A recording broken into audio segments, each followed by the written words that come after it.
What's your craziest but wait, it gets even worse story. I work as a police and fire dispatcher.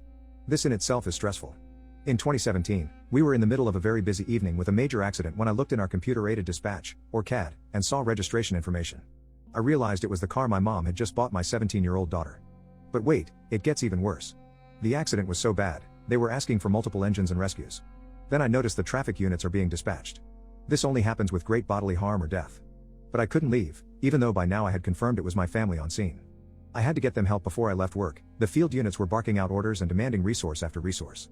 It took everything I had to sit there and get them what was needed. But wait, it gets even worse. I was finally told I had to go respond to the scene. My 68-year-old, mentally disabled adopted sister was injured, hysterical, and they were unable to calm her down. In addition, my 17-year-old daughter was injured and refused to be treated. She only wanted to leave and wait at the hospital to hear about her grandma, my mom, who the rescue units had scooped and ran with.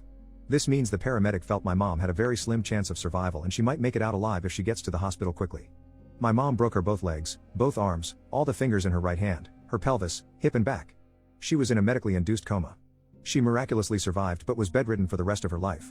She needed help with everything. She was still lucid. She just never walked again. Throughout the year, she contracted sepsis multiple times. She would refuse to go to the doctor or stay in a rehab facility. She would only go when she was unconscious or not lucid enough to say no. But wait, it gets even worse. Back in 2016 I noticed a lump in my abdomen. I was told it was scar tissue, so I went to the doctor over and over again and their diagnoses ranged from a cyst to an infection for which I was prescribed antibiotics for. It wouldn't stop growing. By 2018 it was the size of a cantaloupe. It ruptured at work, the bleeding was so bad I was soaked in blood from the waist down. Finally my doctor decided to remove it. They left a huge gaping hole which had to be packed. It kept getting infected, no matter how many times I would clean it and how thorough I was. I was told it was nothing to worry about. After a third massive infection I scheduled an appointment and saw a nurse practitioner because the doctor wasn't available. It was at this appointment where I was asked, "Why aren't you getting treatment for your cancer?" I was told the mass was a cyst, but when it was tested further they found lymphoma. By the time I got to an oncologist, I had stage 4 cancer and 27 tumors. I had to be hospitalized because the infection was so bad, I needed 4 antibiotics. But wait, it gets even worse. I had to move back in with my mom before all of this happened to pool our resources together to make ends meet. We had an agreement on rent. My mom had always been bad with money, don't get me wrong, she was a great mom. Had no substance or gambling habit, she just loved to buy junk online. While I was hospitalized, I found out our house was in foreclosure. The mortgage company would not work with us. They wanted $30,000. I had to scramble to find us housing which was handicapped accessible, while being hospitalized. My mom got sepsis again. She was transported to the same hospital where I was admitted.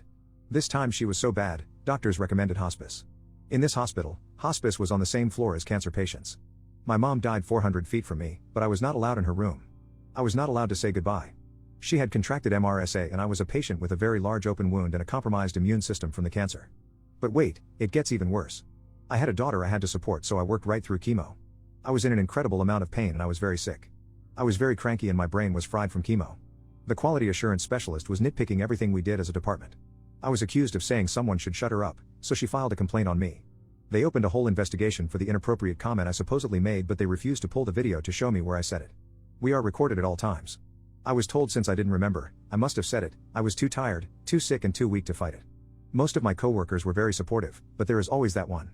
But wait, life wasn't done with me yet. I had to stop working for 6 months, and I ran out of sick leave. My employer would not pay their portion of the premiums unless I had sick leave. Their part of my health insurance was over $1,000 a month. The first round of chemo failed. The second round of chemo failed. I had to move 500 miles from home for treatment. I had to live in a hotel room alone. I was so sick after my treatments I couldn't walk more than a few steps. I had to crawl to the bathroom and just ended up sleeping on the bathroom floor in the hotel room because I didn't have the energy to crawl back to my bed. I was supposed to be on anti-seizure meds but I couldn't hold them down. I ended up having a seizure and was found unconscious, barely breathing by the hotel staff. I was in a coma for 9 days. When I came out, I couldn't walk at all and had to use a wheelchair. I ended up with cytokine release syndrome and was straight up crazy for a few weeks, or so I'm told, as I don't remember. And I think that's it. I'm slowly recovering from going through all this, and am on my 3rd round of chemo. I hope with everything I have that life still isn't done with me. I want to see my daughter graduate college and become an adult. I still have hope. There is nowhere to go but forwards.